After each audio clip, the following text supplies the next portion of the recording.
벌써 또 한 해가 가고 또 새로운 한 해 하루가 또 벌써 시작이 됐습니다. 365일이 왜 그렇게 빨리 가는지 모르겠습니다. 우리는 한 주 단위로 살아가는 것 같아요. 주 단위로. 그래서 다른 사람들은 365일이지만 우리는 52주가 지나면 1년이 지나가는 것 같습니다. 그 52주 가운데에 벌써 이제 첫 주가 이렇게 시작이 됐습니다. 우리가 모든 일들을 시작할 때 하나님의 말씀으로 시작하고 또 하나님이 주신 그 뜻들로 살아가는 것이 합당하지 않는가 하는 생각을 해봅니다. 지난 29일 날 우리가 어떤 목적을 가지고 한 해를 살아왔는가, 2024년 초에 했던 말씀들을 한번 상기시키고 돌아보는 시간을 가졌습니다. 혹시 29일 날 했던 말씀이 기억나시나요? 기억나면 좋은데 작년 일인데 벌써 며칠 안 됐지만 작년 일이잖아요. 첫 번째가 우리 신앙에 있어서 변치 않는 신앙생활에서 추구해야 할 원리가 있다. 그 원리 첫 번째가 화평이고 두 번째가 거룩이고 하나님을 만나는, 예수님을 만나는 그 삶이 없으면 화평과 거룩함을 이룰 수 없다. 그리고 예수님을 만나는 그 삶은 화평과 거룩을 이루는 삶이고 그런 사람들은 주변에 있는 사람들과 더불어 화평과 거룩을 이루는 사람이다. 이렇게 말씀을 드렸습니다. 그 다음 경고도 있었죠. 어떤 경고가 있었습니까? 첫 번째, 하나님의 은혜에 이르지 못하는 자들이 있을까? 두려워해라. 그 다음 또 쓴 뿌리가 나서 본인도 괴롭고 공동체도 괴롭게 하지 않을까? 조심해라. 그 다음 음행하는 자, 또 망령된 자, 이런 자들이 있을 것이다. 그래서 우리들 가운데 그런 사람이 있을 수 있고 저와 여러분이 때로는 그런 삶들을 살아갈 수도 있다. 그래서 우리가 돌아보고 회개하고 뉘우침으로 말미암아 하나님이 주시는 그 축복을 기업으로 받을 수 있도록 해라 하는 것이 지난번 히브리서 12장 내용들이었습니다. 축복이 무엇이었는지 아시나요? 이삭이 야곱에게 주었던 축복, 그렇죠? 그 축복을 우리도 받았죠.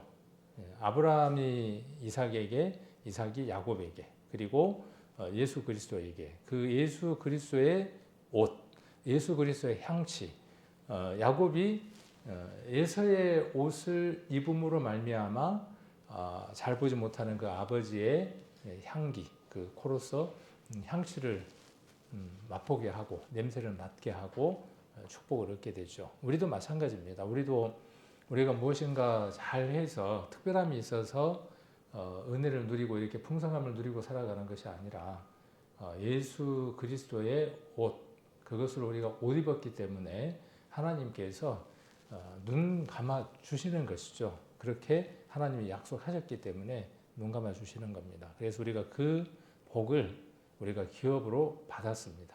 이제 기업으로 받았으니까 후사가 됐으니까 우리도 또 어떠한 사람들이 되어야 하느냐 하면 나눠주는 사람이 되어야 되겠죠. 복을 빌어주는 사람이 되어야 되겠죠. 누구처럼?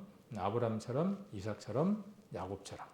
그래서 그런 삶들을 살았으면 좋겠다라고 29일 날 말씀을 드렸고, 그러면 올 한 해는 우리가 어떻게 살 건가, 또 어떻게 생활했으면 좋겠는가 하는 것 한번 우리 성도님들하고 이렇게 방향을 한번 정해 보려고 합니다. 우리 성도님들 각각 한 해 어떻게 살아야 할 건가에 대한 방향들을 잡아 놓으셨을 겁니다. 방송실 소리를 조금 낮춰주셔도 됩니다. 방송실 소리. 네. 그 방향을 우리 성도님들 각각 또 잡아 놓으셨을 겁니다. 어떤 사람들은 5년, 어떤 사람들은 10년, 15년 이렇게 이제 계획들을 잡고 살아가시고 있죠. 교회도 마찬가지입니다. 교회도 그런 계획들을 잡고 살아갑니다. 그래서 교회 안에 그 방향을 잡는 사람을 우리가 또 목사라고 이야기하고, 목사가 연초가 되면 이렇게 또 교회의 방향성을 제시를 합니다. 그래서 올해 우리 교회는 작년하고 좀 비슷하지만 그거보다 조금 더 심화된 내용들로 방향을 한번 잡아보려고 합니다. 그래서 에베소서 3장입니다. 에베소서 3장 한번 같이 한번 읽겠습니다. 에베소서 3장 17절부터 19절까지 말씀 한번 천천히 같이 읽도록 하겠습니다. 3장 17절로 19절 천천히 한번 읽겠습니다. 믿음으로 말미암아 그리스도께서 너희 마음에 계시게 하옵시고 너희가 사랑 가운데에서 뿌리가 박히고 터가 굳어져서 능히 모든 성도와 함께 지식에 넘치는 그리스도의 사랑을 알아 그 넓이와 길이와 높이와 깊이가 어떠함을 깨달아 하나님의 모든 충만하신 것으로 너희에게 충만하게 하시기를 구하노라. 바울의 간절함이 묻어 있는 내용이죠. 그래서 끝부분에 하나님의 그 충만이 너희 안에도 가득 채워지기를 원한다. 하나님의 충만이 너희 안에 충만하기를 원한다. 이렇게 바울이 이야기를 하고 있습니다. 그래서 올해 우리 교회 안에 하나님의 그 충만을 맛보았으면 좋겠습니다. 그리고 우리에게 그 하나님의 충만이 있어서 우리를 통해서 또 다른 사람들이 아브라함을 통해서 복을 받는 것처럼 우리를 통해서 예수 그리스도의 복을 받을 수 있는 그런 삶들 교회가 되기를 원합니다. 그래서 이 본문의 내용을 이렇게 이제 함축하고 이렇게 방향을 정하다 보니까 짧게 이렇게 한번 정해봤어요. 뿌리는 깊게, 가지는 넓게. 그러니까 우리를 어디에다가 지금 비교한 거냐 하면 나무에다가 지금 비교를 한 겁니다. 우리는 한 그루의 나무입니다. 지난번 마가복음에서 우리가 한번 교제를 나눴던 것처럼 우리가 작은 씨입니다. 겨자씨입니다. 그래서 심기우고 그것이 자라고 자람에 따라서 어떤 결과들이 있게 되고 가지가 무성해지고 그 가지 아래에 그늘에 새들이 와서 깃들인, 새가 와서 잠시 쉬어가는 게 아니고 깃들인다는 표현은 어떤 것이냐 하면 거기에 와서 둥지를 틀고 암수가 만나서 사랑도 나누고 그리고 알도 낳고 새끼가 태어나서 또다시 다른 곳으로 떠나고 하는 그런 장소가 겨자씨의 결말이다. 이렇게 우리가 마가복음 4장에 나와 있는 내용을 이야기를 해볼 수 있을 겁니다. 우리도 그러한 삶을 살아야겠죠. 교회도 그렇고 시간이 지났는데 아무런 어떤 결과가 나오지 않는다. 그러면 예수님이 무화과 나무를 저주하셨던 것처럼 우리의 삶도 주님으로부터 복을 받는 삶이 아니라 주님께 책망을 받는 삶이 되겠죠. 그래서 우리가 뿌리를 깊이 내려야 될 필요가 있습니다. 그런 말씀을 드렸었죠. 아름다운 좋은 열매 맺히지 않는 나무마다 찍혀 불에 던지온다. 그리고 도끼가 어디에 지금 놓여져 있느냐 하면 뿌리에 지금 놓여져 있습니다. 지난번에 쓴뿌리 이야기할 때 같이 나눴었죠.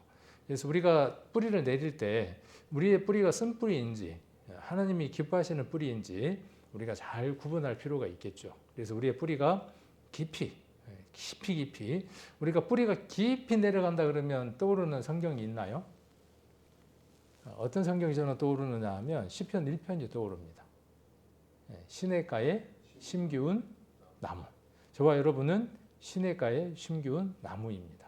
이 시냇가, 생명의 이 말씀의 강이 폭포수처럼 흐르는 그 시냇가 옆에 우리가 있습니다. 그리고 그곳에 지금 나무로 서 있습니다. 그래서 깊이 뿌리를 내리면 그 시냇가에서 풍성한 양분의 음료를 섭취할 수 있습니다. 그렇게 되면 무성하게 자라게 되고 그리고 넓게 자라게 됩니다. 그리고 거기에는 누군가 와서 쉴 수 있는 그런 자리가 될 겁니다. 그래서 올 한 해는 이 에베소서에 나와 있는 이 말씀을 가지고 주된 어떤 그 목적으로 해서 말씀들을 또 선포하려고 합니다. 52주인데 벌써 한 주가 지나갔으니까 제게 설교의 시간이 주어질 때마다 이 뿌리를 깊이 내리고 그다음 가지를 넓게 펴는 이 일에 대해서 설교를 주되게 하려고 합니다. 그래서 2025년 교회의 표어는 뿌리는 깊게 가지는 넓게입니다. 그래서 성경 본문의 말씀은 우리가 아까 에베소서에서 봤던 것처럼 3장 17절로 19절입니다. 다른 말씀은 올 한 해 동안 깊이 보지 않더라도 다 깊이 봐야 되겠지만 특별히 우리 광명교회 우리 성도님들은 이 방향으로 말씀들을 더 봐야 하는 거죠. 그래서 설교자들도 설교를 준비할 때에 이 말씀에 근거해서 이 말씀을 기준으로 해서 말씀들을 준비하고 선포하면 교회가 통일되게 가는 느낌들을 주니까 또 유익하겠죠. 구역 모임이라든지 여러 교제들을 할 때에도 마찬가지입니다.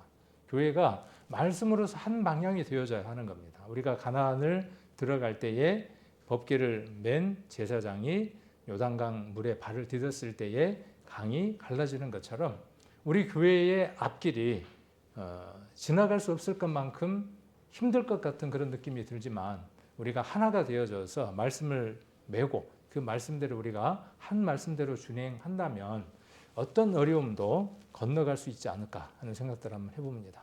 그래서 이 말씀들을 우리가 계속 교제하고 또 찾고 계속 묵상을 하다 보면 이 말씀들에 대한 내용들을 많이 발견할 수 있을 겁니다. 이 표어라는 말은 뭐 슬로건 이렇게 또 이야기하죠. 그래서 뭐 우리 불조심 강조 기간에도 이런 것들을 만들어서 우리가 서로 막 플래카드도 걸고 이렇게 하죠. 교회도 그러면 좋은데 그런다고 해서 눈에 들어오는 것은 아니더라고요. 우리 마음 판 안에다가 플래카드를 크게 하나 걸어서 올 한 해는 떨어지지 않게 바람이 불어도 떨어지지 않게 붙여놓으면 좋겠습니다. 표어는 의견이나 주장 등을 알리기 위하여 간결하게 표현한 짧은 말을 가리켜서 표어라고 한다. 사전에 이렇게 되어 있더라고요. 그래서 저는 저와 여러분이 올 한 해 동안 우리 성도님들이 이렇게 살아갔으면 좋겠습니다 하는 그 마음과 방향성을 닮아서 그 방향성을 짧게 뿌리는 깊게 가지는 넓게 이렇게 표어로 정했습니다. 그래서 주보에도 적어놓고 또 자주 이렇게 볼 수 있도록 할 거니까 우리 성도님들도 함께 이것에 발맞추어서 앞으로 가주시면 좋겠습니다. 뿌리가 이 뿌리 정도면은 바람 불어도 안 넘어질 것 같죠. 태풍이나 토네이도나 이런 게 한번 오면 나무가 한번 무성하더라도 무엇을 알 수 있느냐 하면 뿌리를 얼마나 깊이 내렸는지를 알 수 있습니다. 우리의 신앙도 시련이나 환란이나 여러 가지 어려움들이 오게 되면 우리의 신앙의 뿌리가 얼만큼 잘 뿌리를 내리고 있는지를 알 수 있습니다. 이것은 평소에 드러나지 않습니다. 매일의 그 시간들 속에서 하나씩 하나씩 꾸준히 그 뿌리발이 깊숙이 내려지고 잔 가지들이 흙들을 꽉 붙들고 있을 때 태풍이 와도 무너지지 않는, 쓰러지지 않는 그런 나무일 겁니다. 실천 목표는 3가지로 정했습니다. 주보에다 다음에 이제 적어 놓을 테니까 매번 주일마다 이렇게 보시면 좋을 것 같습니다. 그래서 교회 실천 목표는 첫 번째가 말씀과 기도로 뿌리 내리기. 그러니까 말씀과 기도, 또 짧은 말로 바꾸면 예배입니다. 예배는 어디에서 드리죠? 1번, 삶에서 드린다. 2번, 교회에서 드린다. 3번, 그 둘 중에 뭘 골라야 될지 애매하다. 자, 예배는 어디에서 드리는 겁니까? 삶에서, 교회에서. 제가 조금 이렇게 그 고개를 갸우뚱할 수 있도록 제가 이렇게 질문을 드렸습니다. 삶에서, 교회에서. 1번이다, 2번이다. 둘 다입니다. 둘 다로 답을 해야 맞습니다. 삶으로 전 인격적인 내 자신을 산 제사로 제물로 드리는 그 예배도 당연히 하나님이 기쁘시게 받으시는 것이고 그 예배를 본질적으로 드리는 사람은 장소인 공간, 시간과 공간 안에 있는 이 장소, 예배당에 오는 것을 기뻐합니다. 즐거워합니다. 그리고 그것으로 말미암아 뿌리가 깊이 내려집니다. 제가 그 구원받고 난 이후에 원칙 하나가 있었어요. 무슨 일이 있어도 교회는 반드시 간다. 누가 그렇게 가르쳐 주질 않았는데 어떻게 그렇게 원칙을 참 잘 세웠는지 모르겠어요. 뭐 아버지 어머니가 먼저 구원받고 교회를 가라고 한 것도 아니고 시킨 것도 아닌데 어떻게 그런 생각이 지금 생각해도 고등학교 때 그런 생각을 했을까. 그래서 무슨 일이 있어도 예배에 참석하는 것. 아까 그 1번의 예배 말고 삶의 예배 말고 2번의 그 예배 있잖아요. 그 예배를 드리는 일에 열심을 냈던 것 같아요. 예전에 청년들이 서울에서 꽤 많았었는데 여러 그 지역에서 교제들을 나누었어요. 그러니까 매일 교제가 있었어요. 매일. 그 청년들이 많았기 때문에 뭐 합정동에서도 있었고 그다음에 뭐 저쪽 그 용산 쪽에서도 있었고 뭐 여러 지역에서 구역 모임이 이제 청년 모임이죠. 낮에 있는 곳도 있고 밤에 있는 곳도 있는데 매일 다닐 수 있었어요. 그래서 그 대학을 다닐 때에는 좀 시간들이 많았으니까 거의 매일 그 청년 모임들을 갔었습니다. 그곳에 가면 그 옛날에는 그 가리방이라 그러죠. 혹시 아시나요? 가리방이 뭔지? 혹시 아시나요? 그 트레이싱지라고 해서 이렇게 그 종이가 있고요. 그 종이에다가 철로 이렇게 글을 씁니다. 글을 쓰고 뭘로 하냐면 이렇게 등산 잉크로 이렇게 밀어요. 밀면은 뭐가 나오냐 하면 종이에 그 글씨가 나와가지고 옛날에 시험지도 그렇게 만들었습니다. 우리 청년 때 그걸 할 수 있는 그 시설이 있는 곳이 있었어요. 그래서 거기에서 뭘 하냐 하면 교재할 것들을 쭉 적어서 프린트를 해서 이렇게 등살기로 밀어가지고 나눠주고 공부들을 했었어요. 그때 배웠던 것들을 지금 기억하고 있는 것들이 굉장히 많습니다. 교회가 뭔지, 기도가 무엇인지, 성경이 무엇인지, 전도 집회 때 들었던 그 내용들에 대해서 심화 학습할 수 있는 시간들이 참 많았습니다. 교회는 본질적으로 교육을 하는 장소이므로 하나님의 말씀이 교육되는 장소이므로 그런 것들이 풍성해야 합니다. 교회는 반드시 성경 말씀과 성경을 배경으로 하고 있는 모든 것들에 대한 교육의 시간들이 있어야 한다고 저는 생각을 합니다. 그래서 우리 교회는 그런 일들이 조금 요즘 조금 이렇게 좀 부족하지 않는가 하는 생각들을 한번 해봅니다. 그래서 겨우 가장 기본적인 모임, 주일 또 수요일 구역 예배 그것마저도 다 참석하기에 버거운 또 그런 시대로 접어들고 있고 또 많은 교회들이 코로나를 경험하면서 모이는 것들이 집에서 모이는 것이 훨씬 더 유익하다고 하는 것들은 맛봤어요. 달콤함을 맛봤습니다. 그래서 예배는 그냥 온라인으로 해도 되지 이런 곳도 있습니다. 그것은 바르지 않는 것 같습니다. 자, 그래서 예배로 뿌리내리기가 첫 번째 실천 목표고 두 번째가 함께 성장하며 가지를 넓히기입니다. 그러니까 혼자 성장하는 건 혼자 혹은 몇 사람이 똘똘 뭉쳐가지고 아주 즐겁게 큰 덩어리가 돼요. 그러면 우리 그런 걸 뭐라고 이야기하냐면 몸 안에서 암이라고 이야기를 하죠. 교회는 분명히 잘 어울려질 수 있는 무리들이 있습니다. 그래서 끼리끼리가 나쁜 건 아닙니다. 왜? 잘 통하니까 끼리끼리 모여야죠. 그렇게 모여진 그 기관이나 사람들이 다음 어떤 마디와 연결되어져서 거기에서 유익하고 아름답게 누려지고 풍성했던 것들이 그 다음으로 흘러가지 않으면 암덩어리가 되는 겁니다. 여러분 자신도 마찬가지예요. 여러분 자신들이 많은 것을 풍성하게 누렸다고 할지라도 그것이 자신에게서 끝나버리면 유익이 없습니다. 함께입니다. 그래서 함께 성장하지 않으면 의미가 없습니다. 성경 처음부터 함께입니다. 그래서 이것은 뭐 참여신학이다 이렇게 이야기하는 학자들도 있습니다. 아담 때부터 시작해서 죄에 참여하고 그렇죠. 맨 처음에 함께하는 것이죠. 누구와 함께하느냐가 삶을 결정짓는 겁니다.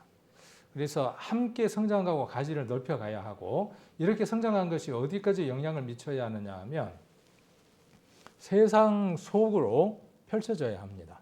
그래서 마가복음에 나와 있는 그 말씀처럼 그늘을 만들어서 쉬게 해줘야 합니다. 그리고 그 쉼을 통해서 영원하신 하나님을 발견하고 참다운 쉼을 쉴 수 있도록 해야 하는 것이 우리 교회의 내년의 실천 목표입니다. 이것에 대해서 이 부분에 대해서는 주일날 좀 더 자세하게 이렇게 말씀을 드리도록 하겠습니다. 오늘은 뿌리는 깊게 가지는 넓게 그 에베소서 3장에 나와 있는 이 말씀들을 좀 더 세부적으로 좀 나누어서 살펴보려고 합니다. 17절로 19절까지 말씀이었죠. 말씀을 세 부분으로 한번 이렇게 나눠볼 수 있을 것 같아요. 세 부분으로. 그래서 첫 번째 부분이 믿음으로 예수님을 모셔라. 예수님을 모시지 않으면 그 사람은 그리스도의 사람이 아닙니다. 그리스도를 모신 사람을 가리켜서 누구라고 말하느냐 하면 그리스도를 모셨으니까 그리스도인이라고 이야기를 합니다. 그다음 두 번째로 사랑 안에서 함께 성장해 가야 합니다.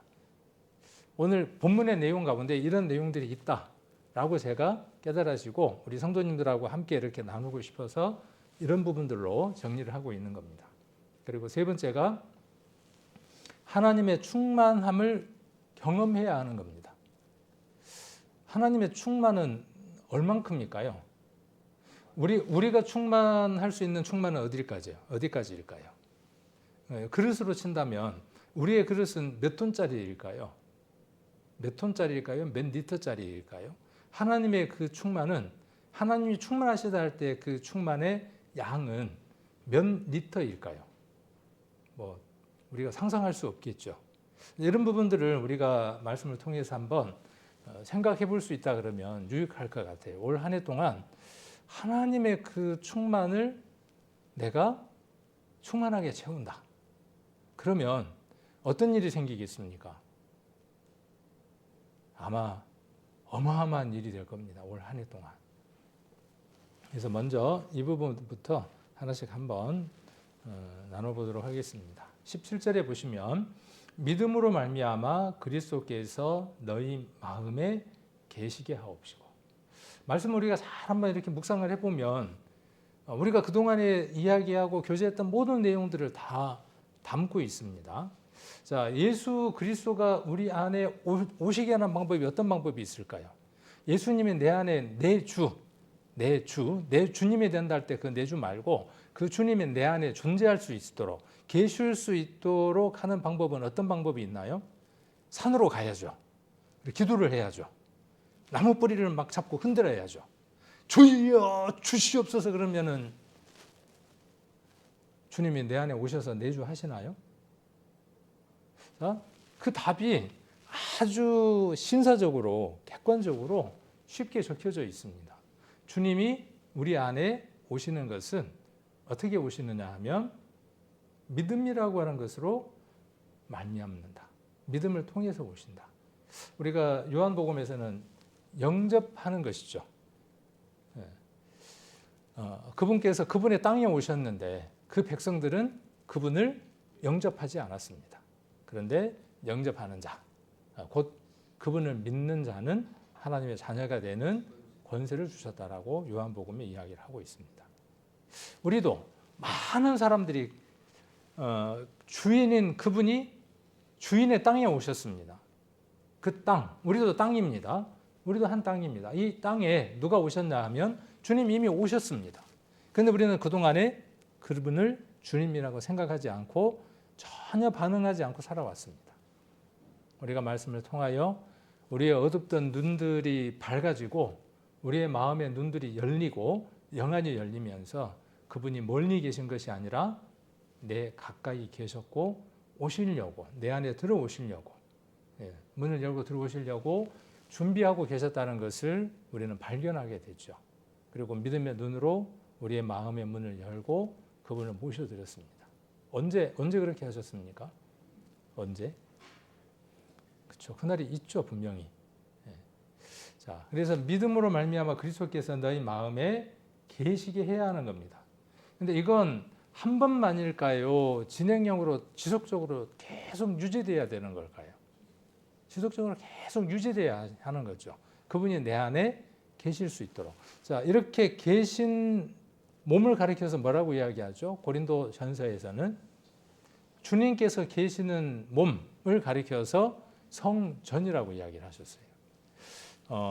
예루살렘에 있는 그 성전이 아니고 그렇게 아름답고 그렇게 역사를 갖고 있는 모든 것의 중심이 되는 메카가 되는 그곳이 성전이 아니라 그곳에 누가 없으면 그리스도가 계시지 않으면 그것은 그냥 집일 뿐입니다. 전일 뿐입니다.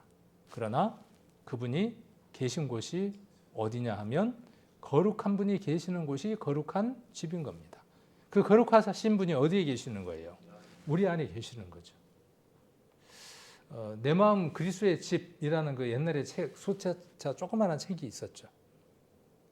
그분이 내 안에 계시는데 만일 우리의 집에, 우리의 그냥 집입니다. 아파트에 귀한 손님이 온다. 그럼 여러분들 어떻게 하시겠습니까? 그냥 있는 대로 그냥 모셔야죠. 뭐 된 대로.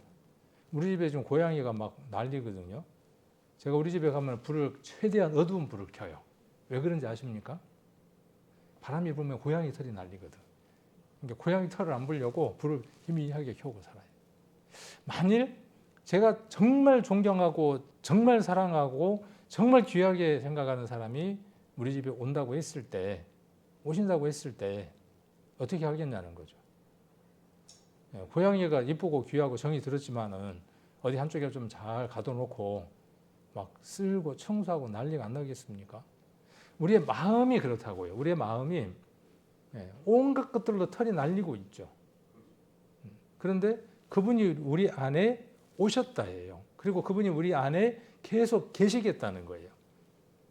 아이고, 그냥 뭐로 오십니까? 제가 좀 있다가 죽으면 거기 갈 텐데, 머지않아 천국 갈 텐데 그냥 거기 계십시오 하는 것들이 일반적인 사람들의 생각이죠. 저와 여러분은 그러지 말아야 하는 거죠. 그분이 언제부터, 내가 주님을 만난 그날부터 우리는 영원한 삶을 사는 거죠. 영원한 생명 속에서 사는 거죠. 지난번에 생명의 주라 그랬죠.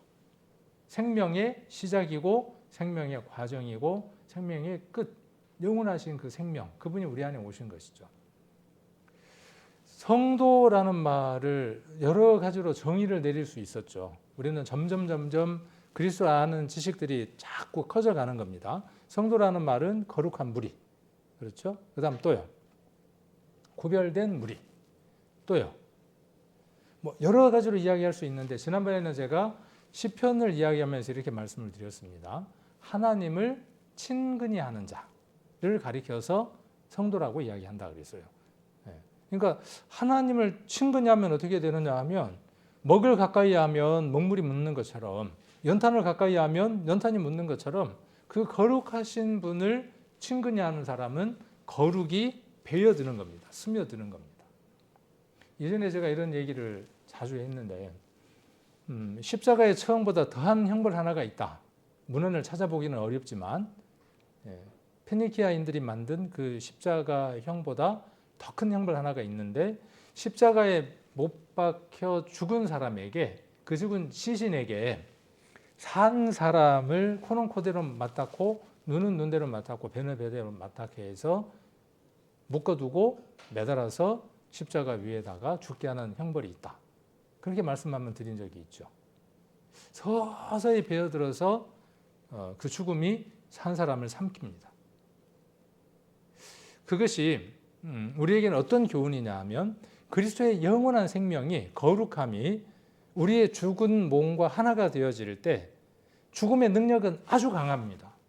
그래서 산 사람의 생명을 삼키웁니다.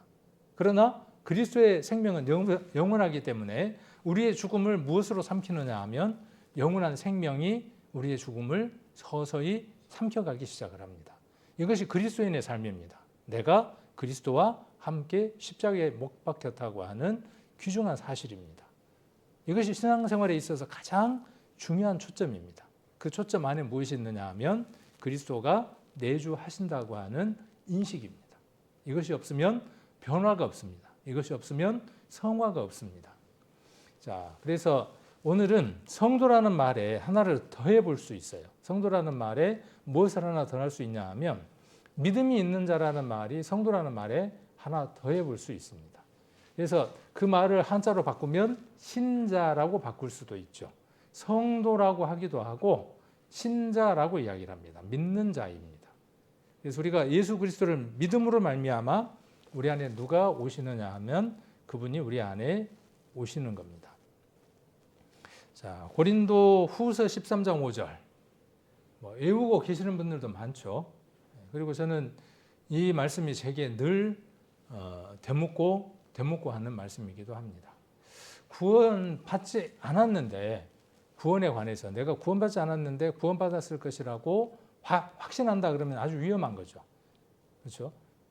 버스를 탔는데 이 버스가 어디 가는지도 모르고 자기 생각에 서울을 갈 것이라고 확신하는 것만큼, 확률은 아주 낮은 거지만, 잘 탔다면 좋겠지만, 한 번 내리거나 한 번 옆 사람에게 이건 어디 가는 버스냐고 묻는 게 아주 유익하겠죠. 짧지만 우리의 구원 도전은 마찬가지라고 생각을 합니다. 우리의 구원이 확실하면 확실할수록 우리가 말씀을 통하여 다시 한 번 더 확인해 보는 것, 의심의 영역이 아니라 우리가 그 부분을 다시 한 번 더 확인해 보는 시간들은 아주 유익하다는 생각을 합니다. 새해 첫날 우리가 내가 그리스도의 사람인지 다시 한 번 더 확인해 보는 이것은 믿음에 있는가 한번 확인해 보는 이것은 아주 중요한 것 같습니다. 왜? 그것이 모든 것들을 결정하거든요. 자, 그래서 믿음에 있는가 시험하고 확정해 보는 겁니다. 고린도후서 13장 5절입니다. 성경 찾으셔도 되고 앞에 글자가 작아요. 그냥 제가 그 화면을 구성하기 편하게 그렇게 만들어져서 밖에서 온라인으로 보시는 분들은 글자가 커서 잘 보일 텐데 우리 성도님들은 거리가 멀어서 잘 안 보이실 겁니다. 성경을 눈으로 직접 보는 게 훨씬 더 은혜롭습니다. 그래서 고린도후서 13장 5절을 찾아서 다시 한번 읽어보겠습니다. 너희가 믿음에 있는가 너희 자신을 시험하고 너희 자신을 확정하라. 예수 그리스도께서 너희 안에 계신 줄을 너희가 스스로 알지 못하느냐. 그렇지 않으면 너희가 버리운 자니라. 자, 너희가 똑같습니다. 아까 그 말씀하고 병행이 되죠.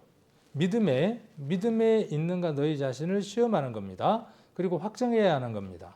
누가 계시지 않으면, 아까하고 똑같습니다. 너희 안에 누가 계시지 않으면, 그리스도가 계시지 않으면 그리스도의 사람이 아닌 겁니다. 간단한 겁니다. 답은.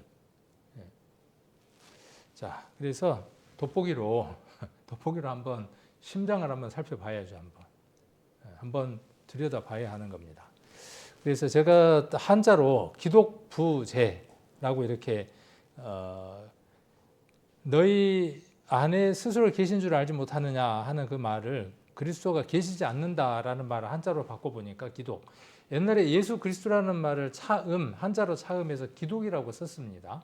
그래서 기독교라는 말은 그리스도교 그 말입니다. 그래서 그리스도가 계시지 않는다는 말의 의미는 어떤 것이냐. 예수님이 계시지 않는다. 그 사람 안에 예수님이 계시지 않는 것 같아 라고 우리가 말할 때, 내가 나를 바라볼 때에 내가 그리스도의 사람이 아닌 것 같아 라고 말할 때에 우리가 어떤 부분들을 한번 점검해 볼 수 있냐 하면 영적 생명과 구원의 부재입니다. 영원한 생명 그리고 구원. 부재라는 말을 이렇게 한번 생각해 볼 수도 있을 것 같아요. 그분이 계셨는데 출타 중이라. 그러면 그 부재 중이다 그러거든요. 그렇죠? 우리 집에 사람이 있다가 잠깐 어디를 나가면 부재 중이라고 이렇게 붙여놓을 수 있죠. 그러면 뭔 얘기예요? 그분이 거기 계신다는 거예요? 아니에요. 나갔다가 지금 언젠가는 오기는 올 거예요. 우리 주님이 우리 안에 한번 오셨는데 우리가 능력 안에 살아가지 못하는 것은 그분이 부재 중이기 때문이다. 이렇게 말할 수 있습니다. 그래서 영원한 생명과 구원의 부재. 나 구원 받았는데요. 이렇게 항변할 수도 있습니다. 그런데 말씀은 우리에게 무엇이라고 말씀을 하시느냐 하면 그리스도께서 너희 안에 계시는지 계시지 않는지 한번 점검해 봐라.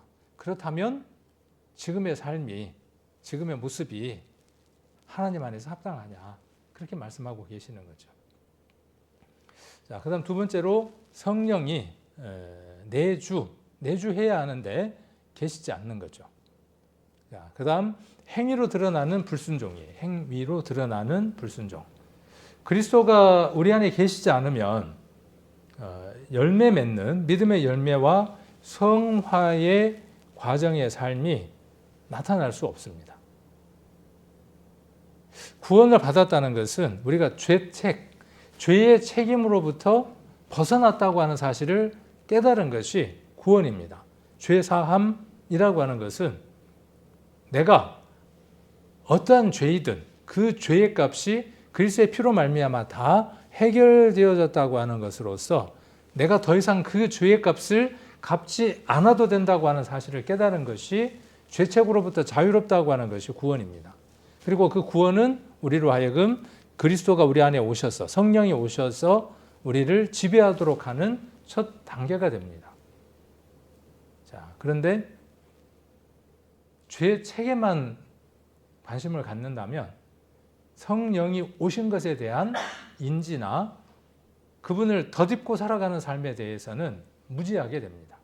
성화와 열매에 대해서는 무지한 삶을 살아가게 됩니다. 그래서 행위가 구원은 아닙니다. 모든 행위가 구원받은 것에 대한 열매일 수는 없습니다. 그 사람이 한번 착하게 살아간다고 할지라도 성령으로 말미암는 삶이 아니다 그러면 그리스도와 상관없는 것입니다. 그러니까 그렇게 안 살아도 된다는 말입니까? 그렇지 않습니다. 그래서 그리스도인들은 세상 사람들이 생각하는 그 기준보다 훨씬 더 상위의 개념으로 선과 도덕과 윤리적인 기준을 삼고 살아가게 됩니다. 그래서 그 불순종이라고 하는 이것이 참으로 우리를 힘들게 합니다. 불순종. 불순종이 뭐죠? 순종하지 않는 것이죠. 순종하지 않는 것이죠. 제가 순종보다 더 좋은 건 뭐라고 말씀을 드렸던가요? 순종보다 더 좋은 거. 자, 복종이 있고 순종보다 조금 강압적인 것, 순종보다도 조금 더 외적인 어떤 힘이 가해져서 어떤 일을 하게 하는 것이 복종이다 그러면 순종이라고 하는 것은 뭐냐 하면 순종이라는 말과 자원이라는 말은 거의 비슷하겠지만 스스로 자기가 원해서 그 일을 하는 것이죠. 그 의미보다 조금 더 그 깊은 의미가 자원이라고 이야기를 할 수 있을 것 같아요. 스스로 원함으로 그 일을 하는 거죠. 순종, 자원 거의 유사한 의미들이 되어질 것 같아요. 우리는 성령이 우리 안에 와서 역사하시기 시작하면 순종과 자원이라고 하는 특별한 어떤 일들이 나타나기 시작을 합니다. 싫어요. 하기 싫었어요. 아버지가 일을 시키니까 하기 싫어. 그러니까 뭐라고 답을 했습니까? 실소이다 라고 이야기를 했어요. 제 얘기가 아니고 성경에 나오죠. 어떤 아들이 그렇게 이야기를 했습니까?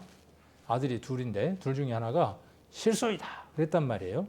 하나는 예 그러고 이야기를 하고 예 그러고 이야기를 했지만 가서 그 일을 행하지 않고 실소이다라고 했지만 뉘우쳐서 그 일을 행하고 누가 아버지의 뜻을 행한 것이냐 그렇게 이야기를 하죠.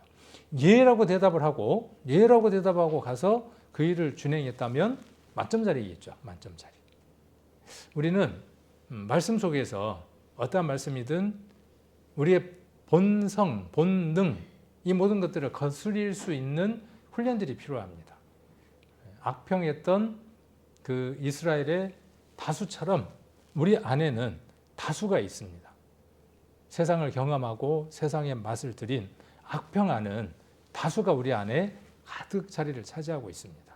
그래서 쉽게 예라고 대답을 잘 하지 않습니다. 해보자 그러면 예 하는 것보다는 아니 내 생각은요 제가 말이죠 이렇게 이야기하는 것이 우리의 본성이라는 것이죠. 좀 힘든 일은 멀리하고 싶고 비교적 쉬운 일들은 내가 그래도 조금 해볼까 말까 하고 망설이죠. 하나님의 은혜는 어디에서 오느냐 하면 힘든 것들 어려운 것들은 내가 먼저 행하는 것들입니다. 교회 안에서 어렵고 힘들고 누구든 피하는 일들이 있을 때 그 일들을 먼저 할 수 있는 것. 그 마음은 어디에서 출발하느냐 하면 그리스도의 내 주, 주님이 내 안에 계신다고 하는 그 인재가 있는 사람은 그 일을 할 수 있습니다. 자, 그 다음 버리운 자의 의미죠. 버리운 자. 버리운 자라는 말은 지옥 간다는 말일까요? 항상 우리는 여기에서 떠나질 않습니다. 왜 그럴까요? 여러분들은 안 그런데 제가 그럴 수 있어요. 버리운 자다 그러면 저는 어떻게 생각하냐면 지옥 간다는 말인 것 같구나. 하나님 우리를 쉽게 버리시겠습니까? 여러분 자식들이 말 안 듣는다고 떼쓴다고 길을 가다가 과자 사주라고 길바닥에 주저앉고 떼를 쓰면 버리운 자로 삼겠습니까? 말은 이렇게 할 수 있습니다. 우리 딸이 예전에 유치원 다닐 때에 옛날에 뉴코아라고 있었습니다. 옛날에 저기 순천에 데리고 갔는데 옆집하고 같이 갔는데 옆집 애가 맛있는 음료수를 사달라고 떼를 쓰더라고요. 그러니까 들고는 엄마 아빠가 안 사주니까 들고 바닥에 앉아갖고 다리를 굴르더라고요. 그 장면을 봤어요. 보고 배운 겁니다. 그러니까 어떻게 하느냐면 지도 우리 딸도 어떻게 하느냐 하면 하나를 들고 떼를 쓰더라고요. 바닥에다가 동동 굴르면서 안 사준다 그래도. 저하고 우리 집사람이 어떻게 할게요? 딸이 처음으로 한번 고집 피운 거예요. 딸이. 지금 생각하면 좀 미안할 때도 있어요. 좀 사줄 건데. 근데 어떻게 했냐면은 그냥 두고 왔어요. 근데 제 마음이 버렸을까요? 아니죠. 이 버리운 자라는 말의 의미들은 그런 의미들입니다. 하나님 우리를 버리지 않습니다. 결코 그 마음이 돌아서고 하나님을 향하면 언제든지 뜨겁게 우리를 안아주시는 분이 우리가 사랑하시는 그분이죠. 자, 버리운 자라는 말의 의미는 구원의 상실이라는 말보다는 증거가 부족한 것에 대한 경고죠. 구원받지 못했을 수도 있어. 한 번 더 점검하고 확인해봐 라는 얘기죠. 여기 그 버리운 자라는 말은 헬라어에서 나온 말인데 이 말을 조금 우리말로 바꿔보면 진실하지 않는, 인정받지 못한 그런 의미를 갖고 있습니다. 그 삶이 인정받을 만한 삶이 아닌 거예요. 그리스도인답지 않는 삶인 거예요. 자, 교회 안에서도 성도다운 삶이 아니야. 성도다운 삶이 아니라 정말 많은 사람들을 혹은 옆에 있는 사람들을 힘들게 하는, 근데 본인은 그런지 아닌지도 모르고 살아가는 거죠. 또 제가 또 그럴 수도 있습니다. 그런 삶들을 살아갈 때에 그 삶에 대해서 이렇게 한번 얘기해 볼 수 있습니다. 그다음 버리운 자라는 말의 의미는 공동체에서 분리될 가능성이 농후하다 그 말이에요. 이 말은 스스로 공동체 안에서 분리되어져 나갈 가능성이 농후합니다. 예배에 나오기 어려워지고 교제에 참석하기 어려워지고 이러한 문제들이 생기기 시작합니다. 스스로가. 그래서 그럴 때 본인들이 스스로 물어봐야 하는 거죠. 점검해 봐야 하는 거죠. 그 다음에 구체적인 불순종과 죄가 지속되는 겁니다. 그리스도인들은, 구원받은 사람들은 죄가 반복적으로 그 사람 안에 계속 지속될 때 괴롭습니다. 그래서 우리가 요한 1세 이야기하는 대로 구원받은 사람들은 지속해서 죄를 범할 수 없다. 이렇게 요한 1서에서는 단언하고 있죠. 반드시 우리를 괴롭히고 반복되어지는 그 죄들은 그리스도의 능력으로 말미암아 언젠가는 끊긴다 하는 것이 요한 1서가 말하고 있는 것이죠. 자, 그런데 지속되고 있다. 그것이 해결되고 있지 못하다. 그렇다 그러면 버리운 자일 가능성이 농후하니 어떻게 하라는 것입니까? 정신을 차리고 다시 회복하라고 하는 의미로 우리가 한번 받아들여 볼 수 있습니다. 자, 그리고 세 번째 한번 구체적인 예를 한번 들어보자는 거죠. 앞에 이렇게 있는 것들에 대해서 구체적인 한번 예를 들어보면 신앙의 외형만 있는 경우들이 있습니다. 존 웨슬리 얘기를 지난번에 한번 했습니다. 찰스 웨슬리하고 존 웨슬리 이야기를 했었는데, 웨슬리가 목사로서 또 혹은 교수로서 여러 대학이나 이런 곳에서 설교도 하고 많은 가르침을 선포했던 사람이 누구냐 하면 웨슬리입니다. 근데 웨슬리가 설교를 했는데 그 설교문 가운데 제목이 어떤 제목이 있느냐 하면 이름뿐인 그리스도인이라고 하는 제목이 있습니다. 이름뿐인 그리스도인이니까 구원 안 받은 사람입니까? 구원받은 사람입니까? 자, 웨슬리는 자기는 구원받지 못한 사람이었다. 나는 이름뿐인 그리스도인이었다. 이렇게 자기의 삶을 돌아보고 설교했던 적이 있습니다.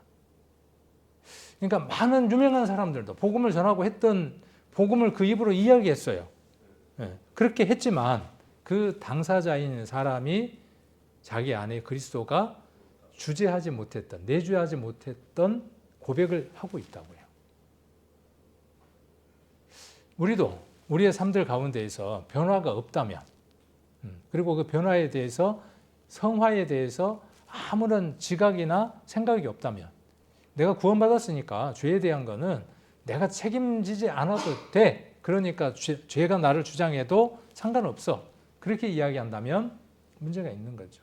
죄의 책임은 하나님께서 그리스도로 피해 말미암아 해결했지만 그 죄가 나를 지배하도록 버려두는 것은 책망의 요소인 거죠.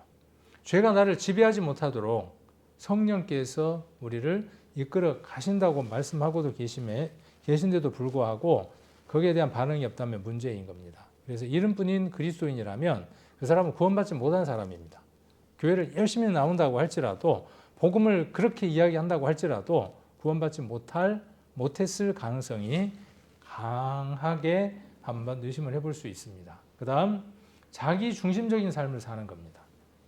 자기 중심적인 삶을 살아가는 사람들은 한 번쯤 내 안에 그리스도가 계시는가 한번 점검해 볼 필요가 있습니다. 근데 본인은 잘 모르겠죠. 내가 내 자기애적인 중심으로 살아가는지 이타적인 삶을 사는지 잘 모르겠죠. 그래서 우리에게 배움도 필요하고 이렇게 또 물음들도 필요합니다. 그리고 믿음의 열매가 부족한 경우도 그렇습니다. 자, 그래서 우리가 이렇게 많은 부분들을 돌아볼 필요들이 있습니다. 자, 그리고 17절 후반절 그리고 18절에 나와 있는 말씀, 너희가 사랑 가운데서 뿌리가 바뀌고 터가 굳어져서 능히 모든 성도와 함께 지식에 넘치는 그리스도의 사랑을 알아 라고 이야기하고 있습니다. 그래서 사랑 안에서 함께 성장해 가야 합니다. 성장은 혼자 이루어지는 것이 아니라 함께 이루어져 가는 겁니다. 예전에 제가 이런 그 내용과 같은 맥락의 설교를 했던 적이 있는데 번제단 기억하시나요? 번제단 혹시 기억하십니까? 혹은 솔로몬 성전에 보아스와 야긴이라고 하는 두 성전의 기둥이 있었죠. 그 기둥에 망이 있었다 그랬죠. 네, 망. 근데 그게 뭘로 되어 있냐 하면 씨줄과 날줄로 되어 있습니다. 우리가 고기를 구워 먹으려면 석쇠 위에다가 이렇게 씨줄과 날줄로 되어 있는 철망 위에다가 고기를 굽죠. 그런 것처럼 번제단도 마찬가지입니다. 씨줄과 날줄이 있습니다. 그리스도인들은 반드시 씨줄과 날줄로 연결되게 되어 있다고 말씀을 드렸습니다. 그래서 내 왼손은 다른 사람의 오른손과 또 내 오른손은 다른 사람의 왼손과 내 머리는 다른 사람의 발과 내 발은 다른 사람의 머리와 맞닿아 있습니다. 그러니까 나는 누군가로부터 명령을 받고 순종해야 될 대상이라는 것. 그리고 나는 아래로 누군가에게 본이 되어져서 그 사람의 멘토나 리더의 역할을 해야 되는 사람이라는 것. 내게는 강한 힘이 있지만 때로는 누군가의 도움을 베풀어야 될 사람이고 나는 약한 부분이 있어서 누군가의 도움을 받아야 되는 사람이라고 하는 것, 이런 부분에 대한 것들도 한번 말씀을 드린 적이 있습니다. 그래서 성도는 십자가 안에서 그리스도의 사랑 안에서 그렇게 연결되어 가야 됩니다. 그래서 그 위에서 하나님의 어떤 역사들이 이루어져 가야 합니다. 그래서 사랑 가운데에서 뿌리가 박히고 터가 굳어지는 겁니다. 재미있는 표현이 뿌리가 박힌다라고 이야기했을 때 이 비유는 어떤 비유냐 하면 식물에 대한 비유입니다. 식물이 자라는 것에 대한 전제가 된 비유가 사랑 가운데에서 뿌리가 박힌다는 거예요. 누가요? 저와 여러분이. 아까는 믿음이라고 하는 것에 대한 이야기였죠. 아까 지금 쭉 이야기했던 것은 믿음으로 말미암아 그리스도가 우리 안에 계시게 되고 하는 것에 대한 내용이었다 그러면 이제는 무엇에 관한 내용이냐 하면 사랑에 관한 내용입니다. 그러니까 사랑 안에서, 사랑 가운데에서 사랑으로 말미암아 어떤 일이 이루어져야 되느냐 하면 뿌리가 박혀야 하는 거죠. 그러니까 영양분이, 비료가 뭐라는 거예요? 비료가. 요게 살아야 되는데, 식물이 살아야 되는데 영양분이 뭐냐 하면 번개가 아니라 비가 아니라 사랑이라고 하는 영양분이죠. 저와 여러분은 무엇을 먹고 자라고 성장하느냐, 뿌리가 내리느냐 하면 사랑입니다. 사랑. 누구의 사랑? 그리스도의 사랑. 그 사랑이 우리로 하여금 뿌리가 깊이 내릴 수 있도록 합니다. 그래서 뿌리가 박히고, 그렇죠? 그래서 자라가는 겁니다. 이렇게. 그 다음에 터로 이야기했죠. 터. 터니까 무엇에 대한 비유이냐 하면 건물에 관한 비유입니다. 건물. 에베소서의 내용이 무슨 내용입니까? 건물에 비유한 것이죠. 그래서 건물마다 서로 연락해서 지어져 간다라고 이야기를 하고 있습니다. 터는 뭘까요? 터. 터는 반석이신 예수 그리스도다. 우리가 각 지체가 되어져서 건물로 지어져 간다. 그렇게 이야기를 하고 있습니다. 자, 그리고 능히 성도와 함께입니다. 이 말이 굉장히 중요하다고 제가 자꾸 말씀을 드리고 있죠. 그리스도와 함께, 성도와 함께, 교회와 함께. 이거 빼면요. 그래서 투게더라 그랬죠. 투게더. 제가 아이스크림 회사하고 그 광고 계약을 맺은 건 아닌데 아이스크림은 투게더가 맛있습니다. 드셔보셨습니까? 투게더? 네, 이렇게 요만한 통에 있는 투게더 있어요. 투게더 가져다가 거기다가 커피 원액 이렇게 부어서 한 입 떠먹으면 맛있습니다. 투게더. 신앙도 밥을 먹을 때도 고기 먹을 때도요. 혼자 먹는 것보다는 둘이 먹는 게 맛있고요. 둘이 먹는 것보다 셋이 먹는 게 맛있고요. 교회도 마찬가지입니다. 교회 일들을 할 때 혼자 하는 것보다 둘이 하는 것이 즐겁고 여러 사람이 일할 때 즐겁습니다. 그러다 보면 잡음도 생겨요, 안 생겨요? 일을 하다 보면 잡음 당연히 생기죠. 그 잡음들 안에서 서로가 자신들을 발견하게 되고 본능들을 발견하게 되고 그리스도의 십자가 안에서 죽어가고 하는 그런 과정들을 통해서 그리스도를 닮아가는 과정들을 우리가 교회 가운데서 연습하게 되는 거죠. 실전은 어디에서 하게 되고요?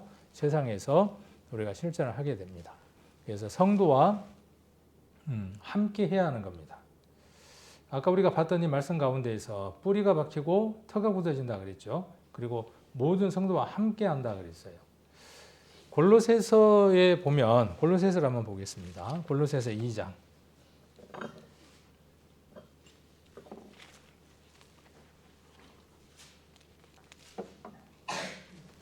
골로새서 2장 6절 같이 한번 읽겠습니다.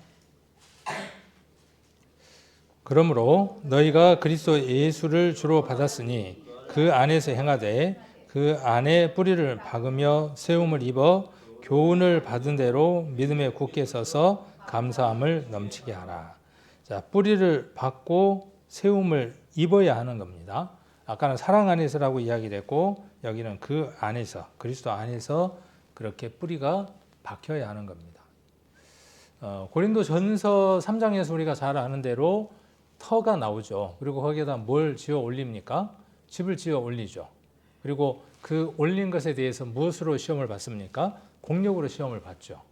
자, 집을 무엇으로 지었느냐? 어떤 사람은 짚이나 풀이나 나무나 이런 것으로 집을 짓는 사람이 있고, 터가 뭐고 예수 그리스도고, 근데 그 위에다가 그렇게 짓는 사람이 있고, 그 다음에 금이나 은이나 보석으로 짓는 사람이 있고, 불이 와서 그 공력, 지어 올려온 과정들을 시험할 터인데 그 불에 타서 없어지면 불 가운데서 얻는 구원이 되고 부끄러운 구원이 될 것이다. 그렇게 이야기를 했죠. 저와 여러분은 무엇으로 그 터 위에 건축을 하고 있습니까? 우리는 건축자입니다. 집을 짓는 사람들이죠. 무엇으로 지금 집을 짓고 있습니까? 불타버릴 것들, 세상과 함께 타버릴 것들, 아니면 불타지 않는 영원한 것들로 집을 지어 올리고 있는지 한번 돌아봐 볼 필요가 있겠죠. 오늘 찬양도 그런 찬양을 했죠. 말씀을 듣고 준행하는 자는 어디에다가 집을 짓는 자? 반석 위에다가 집을 짓는 자. 그러니까 반석 위에 집 짓는 게 쉬워요, 어려워요? 근데 어떻게 하면 쉬워요? 자, 찬양대로는 어떻게 하면 반석 위에 집을 지을 수 있어요? 준행하는 자가 말씀 반석 위에다가 집을 짓는 거예요. 그러니까 반석 위에다가 집을 짓는 것은 말씀에 순종하는 것이 반석 위에다가 집을 지어져 가는 거예요. 그것은 불에도 타지 않는 금과 은과 보석 같은 것들이에요. 자, 그리고 시편, 아까 우리가 잠깐 말씀을 드렸죠. 시편 1편에서 우리가 시냇가에 심기운 나무, 그 뿌리가 깊이 뿌리발을 하겠죠. 유다서를 한번 보겠습니다. 요한계시록 앞에 유다서입니다. 유다서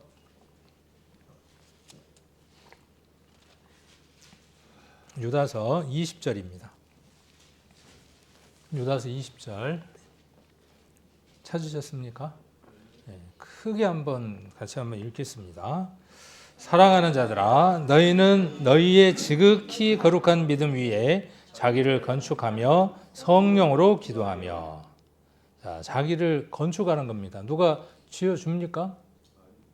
스스로 지어 올려야 하는 겁니다. 그러나 옆에 함께 짓는 거죠. 함께.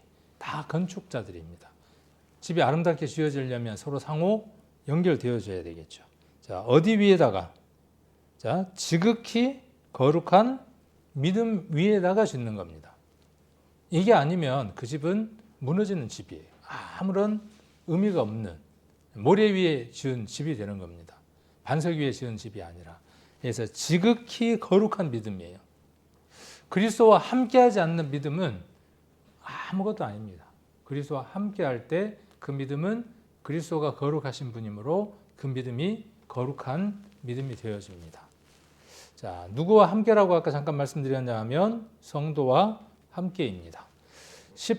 9절에 한번 보시면 19절, 18절, 19절 아까 에베소서 다시 돌아가서 능히 모든 성도와 함께 지식에 넘치는 그리스도의 사랑을 알아. 그리스도의 사랑을 알아. 그 넓이와 길이와 높이와 깊이가 어떠함을 깨달아 하나님의 모든 충만하신 것으로 너희에게 충만하게 하시기를 구하노라. 자, 하나님의 모든 충만하신 것으로 충만하기를 원하시는 거예요. 그러면 얼마나 풍성하겠습니까? 얼마나 풍성하겠습니까? 부러울 게 없죠. 하나님의 것으로 가득 채워지면.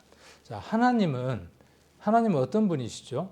하나님은 전지전능하신 분이죠. 하나님의 그 속성 안에 하나님은 전능하시고 무한하시죠. 무한하신 분이죠. 그리고 은혜가 어떻습니까? 한량 없으신 분이죠. 그렇죠? 그게 누구의 충만이에요? 하나님의 그릇은 무한이라고 해요. 우리 학교에서 배울 때 요거, 그죠? 이렇게 되어 있는 건 무한이에요. 1부터 얼마까지가 아니라 그냥 무한대예요. 무한대. 그것이 누구의 충만이냐 하면 하나님의 충만이에요. 근데 그 충만이 얼만큼이냐 하면 여기 보면 넓이, 길이, 높이, 길이가 있는데 헤아릴 수 없다는 거예요. 요게 단위로 치면 어떻게 되죠? 우리가 가로, 세로면 제곱이 되죠. 2성이라고 적죠. 위로 올라가면 3이 되죠. 옆으로 가면 뭐가 되겠어요? 4가 되겠죠. 이렇게 뭐 수학이나 이런 데서 이야기를 합니다. 자, 근데 이걸 한번 계산을 해보면 어마어마한 면적이 되겠죠. 뭐 우리 레미콘 부를 때 어떻게 부르죠? 루베. 루베라고 부르나요? 그 단위들. 그래서 가로, 세로, 높이 이렇게 해서 부르잖아요. 그 크기가 우리가 헤아릴 수 없을 만큼 넓다고요. 그 모든 풍성함을 그리스도께서 누구에게 부어주셨다는 거예요. 자, 여기 보면 그리스도에게 먼저 부어주신 것이죠. 그렇죠? 자, 그 풍성함은 누구에게 있느냐 하면 그리스도에게 있어요. 그 풍성함을 하나님은 어디에다가 허락해 주셨어요? 우리 교회에다가 허락해 주셨어요. 그러면 그 풍성함을 누리려면 어디로 와야 하는 거죠? 교회에 와 있어야 하는 거죠. 교회 안에 있을 때 그 풍성함을 누리고 살아갈 수 있게 됩니다.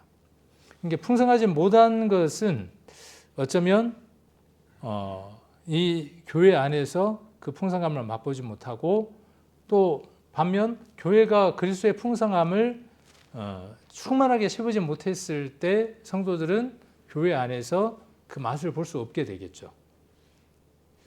우리 성도 하나하나가 우리 한 분 한 분들이 그리스도로 말미암아 풍성하게 채워진다면, 충만하게 채워진다면, 차고 넘친다면 그 차고 넘친 것들이 교회 안에 가득 채워지게 되고 교회 안에 새롭게 구원받은 사람들은 그 은혜를 맛보게 되겠죠. 자, 말씀을 삶으로 실천하는 것. 이게 쉬운 것 같지만 우리의 삶 안에 꼭 해내야 하는 것들입니다. 그래서 에베소서 3장 17절로 19절 말씀을 통해 하나님의 풍성함을 체험하고 우리가 각각 체험해야 하는 거죠. 더욱 깊은 믿음으로 나아가도록 오늘 말씀을 한번 들어봤습니다. 그리고 올해는 그렇게 한번 해보자고 방향을 한번 정해봤습니다. 그래서 하나님의 능력과 사랑으로 가득 채워져 믿음을 점검해보고 매일 시험해보고 사랑으로 자라고 세상에 그리스도의 향기를 전하는 우리 모두가 되기를 원합니다. 그래서 주님 앞에 섰을 때 언제 주님 앞에 설는지 계산하고 살 수 없죠. 우리 엊그저께 그 비행기 사건 때 저는 제가 아는 사람이 거기 있을 거라고 생각하지는 못했어요. 근데 제가 아는 사람이라고는 교회 안에 사람들밖에 없죠. 근데 그 안에 그런 분들이 계셨더라고요. 열심히 사셨던 분들이고 믿음 안에서 본이 되게 살았던 분들입니다. 그분의 삶들은 하나님이 분명히 기억하고 계실 겁니다. 그분의 죽음이 참담하고 어떨런지는 모르지만 하나님 앞에는 분명 기억되어져 있을 겁니다. 그날이 언제 올지 모릅니다. 저와 여러분에게. 한 해가 주어졌지만 이 한 해가 마감할 때까지 우리가 그 시간이 주어질지 아니면 내일일지.